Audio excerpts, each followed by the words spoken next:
Welcome to 75 State Street and the Dempsey Center's introduction to the Dempsey Center's work. Today we have with us Maureen Higgins. She's the Community Engagement Coordinator with the Dempsey Center. And I won't go through her whole bio, but I do like to mention that she has worked as an oncology social worker since the 1990s. And also as a patient services manager for the Leukemia and Lymphoma Society. She's been with the Dempsey Center since 2009, and we're thrilled to have her here with us today to give us an overview of the work that the Dempsey Center does. Thank you, Maureen, for joining us. Well, thanks for having me. I appreciate it. I'm excited to be here. So just here to talk a little bit about the Dempsey Center, who we are, what we do, why we do it. So as folks may know, Dempsey Center started in about 2008, and it was really, most people know Patrick Dempsey, and he and his family were impacted by cancer, his mom, and they really recognized that there was lots of good treatment options, but people needed more than just the medical part of treatment. There really needed to be that wraparound care. And so that was really the seed that started the Dempsey Center. And our flagship location is up in Lewiston, but we also now have a second site in South Portland. And we have our third site, which is Dempsey Connects, which is our virtual platform. And I'll talk a little bit more about that in a minute. So I'm going to just switch here and hopefully share my screen. I can see it. Yay. Sometimes things work. All right, let's see if I can do this. Great. So again, we've got the three sites, the three locations. And our mission, of course, is making life better for people managing the impact of cancer. And it's really important to know that it's anyone managing the impact of cancer. So whether it's somebody who has the diagnosis themselves, or whether it's someone in their care circle, a partner, a spouse, a child, a parent, it's really anyone in that care circle. And so we offer services for anyone. So I just want to talk a little bit here about Dempsey Connects. So of course, when the pandemic hit, like everyone else, we needed to close our physical doors. But one of the things that it allowed us to do is open our virtual doors. And it's been something that we've been talking about for quite some time, about having a virtual space to be able to offer our programs. But this, of course, kicked it into high gear. And this is something that will last far beyond when we are able to get back into our physical location, the virtual space, because it allows people who maybe live in areas where they couldn't get to the physical locations. It allows people who maybe aren't driving at night, but they want to go to something that is in the evening. Goodness knows, living in Maine, weather is something that impedes people from getting out and traveling places. And also just sometimes folks don't feel up to actually traveling somewhere. So this virtual space will continue, which is exciting. So overall, there are 5 things that people who have a cancer diagnosis talk about or have concerns about most frequently. And those things are fatigue, worry, nervousness, pain, and sleep. And for anyone out there who's witnessing this, who's been impacted by cancer, often one, both, all of these things really resonate for folks. And it's these concerns that really drives our programming. So we really look at this and say, okay, what can we offer that's going to help with some of these different aspects that people are dealing with on a regular basis? So one of the things we offer are complementary therapies. And that, of course, lessens negative effects of both cancer and cancer treatment. So a variety of different things. Massage, for example, can help with things even like anxiety and constipation. Who knew? We offer acupuncture, which can really help with the side effects of a lot of the treatment, Reiki. And right now, of course, we're not able to offer those things in person, but we do classes on acupressure and self-massage. So again, we've transferred really all of our services and programs right now to our virtual platform. Counseling and support is something that can be helpful for folks really anywhere in their cancer journey. So we offer individual counseling, so one-on-one counseling. It might be the person who's diagnosed, it might be their partner, whomever it is that would benefit most from those counseling services. And again, it helps people sort of cope and adjust to what this cancer diagnosis means in their life. It might be dealing with anxiety, grief, fear of what the future holds, lots of different aspects. You know, how do I manage this and do my job at the same time? Many, many things that people are contending with. And then we offer support groups. So more group support. And again, you recognize that you're not the only one standing in those shoes, but there are a lot of people standing in pretty similar shoes. And having that connection and those supports are really, really helpful. Maine Cancer Mentors, that's a volunteer-based program. So those are folks who have stood in those similar shoes and now are a bit farther down the road. So they go through a pretty extensive training and then are able to connect with somebody who might be just starting down that road. So perhaps somebody is newly diagnosed and they want to talk with somebody who had the same diagnosis, or maybe they want to talk about a particular circumstance. I'm a parent and I have cancer and I'm not sure how to do both. So we'll have a mentor that has, again, stood in those shoes and is able to listen, hear, and share some of their perspective. Our Healing Tree program is pretty unique. This is for youth and families. And so again, we have licensed clinical social workers who are trained to work with both children as well as the whole family unit. And there might be some play therapy involved. There might be some group that they do.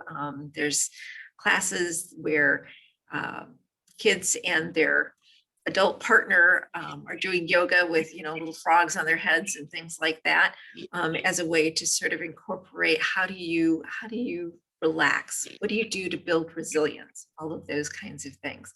Because children, of course, are really impacted by a cancer diagnosis in the family. So really important that we have those services for anyone. And then we also offer specific programs for people who are young adults. So these young adult support groups might go out and, well, at least in pre-pandemic times, go disc golfing or something like that as a way to connect, but then also be able to talk about some of the similar experiences that they have. Our nutrition program, that's something that is just really important, again, anywhere that somebody is on their cancer journey. So whether it's that they're coming in with a new diagnosis and having some difficulty keeping foods down, aren't quite sure what it is that they should eat through treatment, or maybe they're post-treatment and think, you know, gosh, I want to eat a little more healthy, but I'm not really sure what that means for me. Judy, who's our registered dietitian, can meet with people individually so that they're able to get some of that, you know, very specific information, but then also offer classes where she cooks and talks and creates some really wonderful things with ingredients that people have access to, in ways in which people are able to really come out and say, okay, I've got some mastery over this because it's over a series of 4 or 8 classes, that kind of a thing. Our movement and fitness classes, you know, you think of movement and fitness, and it's really helpful to know that when you are dealing with a cancer diagnosis or post-treatment, that it can improve sleep, lessen fatigue. You know, fatigue, that's one of those things that, gosh, it's up to 90% of people impacted by cancer deal with fatigue. And fatigue is something different than being tired. When you're tired, you can take a nap and that gets rid of it. Fatigue is very, very different. And so movement and fitness has really been shown to impact somebody's level of fatigue. Feels a little counterintuitive, you know, gosh, I'm feeling really, really fatigued and we're talking about movement. But things like yoga, Tai Chi, some functional fitness, really important in being helpful in building that strength as somebody goes through. And it also has been shown to lessen anxiety and depression. Meditation and mindfulness, we offer, again, a variety of different classes in ways that people can experience mindfulness. That's certainly something that, I struggle with a lot, that focus in. So being able to do things that are as simple as, but sometimes challenging to do, breathe. How you breathe, keeping that breath going in a certain way, focusing on your breath. That's something that has, again, been shown over and over to help people go from here to here in a way that's really helpful in being able to focus and use your energy in a way that you want to use it. It also helps with sleep difficulties, just a lot of different things. Surviving and Thriving. This is a relatively new program. We were all ready to launch it in person when COVID hit. So we've transferred it to the virtual platform. But there are really 3 components. And this is for people who have ended their treatment. So oftentimes folks end their treatment, and yet some of the symptoms from treatment or cancer are still there. Some of the feelings of anxiety or nervousness are still with them. And people may have, woohoo, yay, you're done with the treatment. Okay. And they've moved on. And yet you're still in a place where, wow, this freight train of emotions have just caught up with me. So that's really what this focus is for. So we have 3 components: nutrition, movement and fitness, and a discussion group.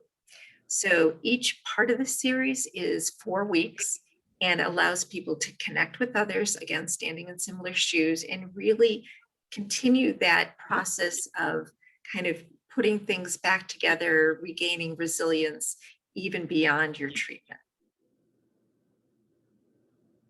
We offer a lot of different classes and workshops. Cancer and financial health is a pretty popular one, as one can imagine. Fatigue factors. So again, this is somebody who is a survivor who teaches that class with some science and evidence-based background about how to address fatigue. What now is for folks who, again, just have completed their treatment and are wondering, okay, shoot, I'm not feeling all together yet. And what are some of those ways in which you can help continue that process of healing? And then we've got a variety of resources in our lending library when we're back in person again. So again, we're all about making life better anywhere along the cancer journey. So whether newly diagnosed, in treatment, post-treatment, or if grief and bereavement are part of that cancer experience. We've got all sorts of services anywhere along that trajectory. Really important to hear that everything we do is free of charge. There is never a cost to anybody accessing any of our services. We don't look at a person's insurance. We don't look at somebody's income. We really want to make this as low or no barrier as possible. And truthfully, having the virtual platform, that's also decreased the barrier, right? Because now more people across the state are able to access our services. And for some people, we can't offer all of our services because of licensure, things like counseling, but for a lot of our classes and different programming like that, people who live beyond the borders of Maine can access our services. So that's been really neat too, having people from Colorado and Ohio and some folks from Canada who have been joining us. So that's been really, really terrific. Everything we do is research-based, and we offer our services with licensed and certified staff. So Patrick Dempsey, as I mentioned, is really kind of the seed behind why the Dempsey Center exists. And really what we found is that people often wish they had known about it before they enter through our doors. And when they enter through our doors, I should mention that as well. We offer what we call a Dempsey Center orientation. So it's a way for us with one of our staff members to hear, what's been going on for you? Tell me what's been happening. Tell me what some of your concerns are. and then be able to help guide folks in terms of what might be a first step, what might be something that they'd be interested in attending or participating with. As opposed to going, hey, here's all our services, choose, which can be pretty overwhelming, right? And so we really want to make this a personalized experience that folks are really getting what it is that would be most beneficial to them. And that is a little bit about the Dempsey Center. I'm wondering if anybody has any questions, anything that I can answer. Well, thank you, Maureen. That was wonderful. I think that you do children to seniors. I wonder, do you have anything that is specifically for older adults? We don't have things that are specific to older adults, but what we find is that people, well, first of all, let me back up a little bit. Cancer, of course, hits anybody of any age.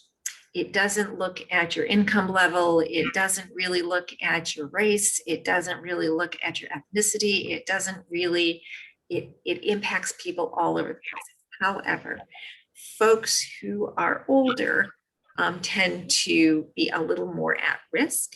And so we do see a lot of people who are older in dealing with cancer. And so certainly our counselors, our support groups, things like that, we've got people who are really skilled at dealing with people of, or working with people of any age. And what we find oftentimes is there's a real, if you're in a group of people of varied ages, there's some real richness there in terms of shared experience and yet different levels of life experience. And so some of that is really pretty outstanding to witness as people go, because we really try to make, whether it's a cooking class or whether it's a yoga class, there is opportunity for people to connect and interact. Intergenerational activities are some of the favorite and most missed activities that we have here at 75 State Street. Everything from, we have a local daycare that's right up the street from us, and they used to come to us once a month, and we did a sort of grandparents' day, if you will, once a month, where kids would come in, and we really miss that. And we do have one question in the chat. How are you supporting young children dealing with a parent battling cancer in a remote COVID environment? Such a great question. Such a great question. So in a remote environment, as you can imagine, with much younger children, it's a challenge. There's no two ways about it. And we've got some really skilled folks who work really well with play therapy, but trying to do any group experience virtually with young children is really a challenge. So as we look to come back in person, honestly, that's a cohort that we're looking to bring back, one of the first, because of that challenge. We were talking a little bit before we started here, and we are working on our reopening plan. We don't know exactly when that's going to occur, but it'll be a phased reopening, and that group will be one of our first that we bring back for exactly that reason. Remotely, it's a real challenge to make that happen. So some of what our counselors are doing right now, for example, are working with the parents in order to work with their children and to do some different things with their children, that kind of a thing. But to your point, that'll be one of the first coming back. Screen time with kids is such a challenge when therapies need to be screen timed, when, play is screen timed. It is hard. It's really hard. We are doing some of our programs. We're now able to be outside a little bit more. So we have a property, and the property is up in the Lewiston area, so it's not quite as local here. But part of that property, we're looking to do, what can we do outdoors in ways that can help some of our littles connect? Well, frankly, to let some of our adults connect too. And so we're really looking to do that. We also have a community garden in that area. So we have a lot of volunteers who are cancer survivors or care partners who help us with this community garden, digging in the dirt. But there are some programs that then we put in place with some of our littles too, because those types of things can be really helpful, and the conversations happen a little more naturally when you're doing something like planting a seed, as opposed to sitting looking at somebody, those kinds of things. You're planting a seed in more than one way. Absolutely. Yeah. How about the Maine Cancer Mentors? Are you always recruiting for folks to participate? We are. So the mentors themselves, so these are trained volunteers. So these, as I mentioned, these are people who have stood in similar shoes and now are a bit farther down the line and find that they want to give back in a different way. And so they go through a pretty extensive training. A lot of that training has to do with how best to listen. We get lots of classes, right, in public speaking and things like that, but truthfully, it's in public listening that we probably all need a little more training on, and that's really 90% of the communication. And so they go through a fairly extensive training, and then even pre-COVID, those connections were generally made by phone. And so, and it's not meant to be an ongoing relationship. It's meant to be 2-3 times that somebody connects with someone about, a particular maybe diagnosis or treatment that the individual wants to know a little bit more about, or how did how did you handle that? What was that like for you? Or circumstances I mentioned. And so we're always looking for people who are interested in being mentors. I'm not quite sure when we're going to do a training next, so that might be yet a bit in the future. But then we also have availability for people who are interested in connecting with a mentor. Well, when you call for volunteers for that program, do keep me in mind, because I want to forward it on to not only some people I know personally, but make it available as an opportunity. We certainly have seniors who always want ways to give back and get involved. And the telephone is technology they understand. So if we got a little cohort of 2 or 3 individuals here, we'd have to find a way to make that happen. That would be outstanding. So actually, mentioning that you have people that are interested in giving back in different ways, I do just want to put a plug in. At the end of May, I believe it's May 26th, we have a program. I should remember the title. I think it's How to Use Your Voice or something along those lines. And so it's really looking at, again, whether you're somebody who's directly had a cancer diagnosis or a care partner, what are the ways that we can use our voice to give back? And for some people, using the voice might be doing something like being a Maine Cancer Mentor. For some people, using their voice in supporting somebody who has a cancer diagnosis might mean stuffing envelopes at an office that goes out to people. For some people, using their voice might be a particular policy issue that they feel very passionate about. And how do I do that? How do I make my voice heard? So it's really all about the different buckets, if you will, of advocacy. And some are less intense and some are more intense. And so it's finding kind of where you want to use your voice and how you want to do that. So I certainly invite anybody that has any kind of interest in that. It's a panel of folks who have, again, walked that road and have chosen to use their voice in different ways. That sounds marvelous. I look forward to hearing about it. Just make sure to put me on the list so I can help get the word out here at 75 State Street. Do we have any other questions? feel free to put them in the chat if you do. Wait a few moments. And I here. will mention also that National Cancer Survivor Day is coming up. That is historically the first Sunday in June, so June 6th. And we are partnering with the Association of Maine Cancer Support Centers. So there are 9 who are support centers in the state of Maine. And we're partnering together to offer a virtual event, a series of events actually. So it'll be the Friday, Saturdays, and Sunday of that weekend. And we've got some cool stuff going on. So we're in the midst of filming and doing some different things and whatever. So I invite you just to stay tuned for that as well. And anybody who is a cancer survivor, loves somebody that's been impacted by cancer is welcome to attend these virtual events. Maureen, thank you so much for today. I'll echo a message in the chat. Thank you so much for the information. The Dempsey Center does amazing work, and yes, you do. Thank you so much. And thanks for having me. I appreciate it. It's absolutely my pleasure.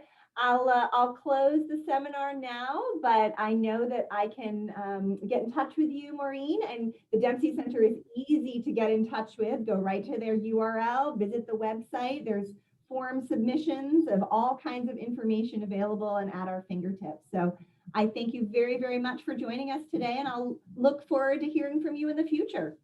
Sounds good. Thanks very much and take good care. Thanks, you too, Maureen. Thanks all. Bye-bye.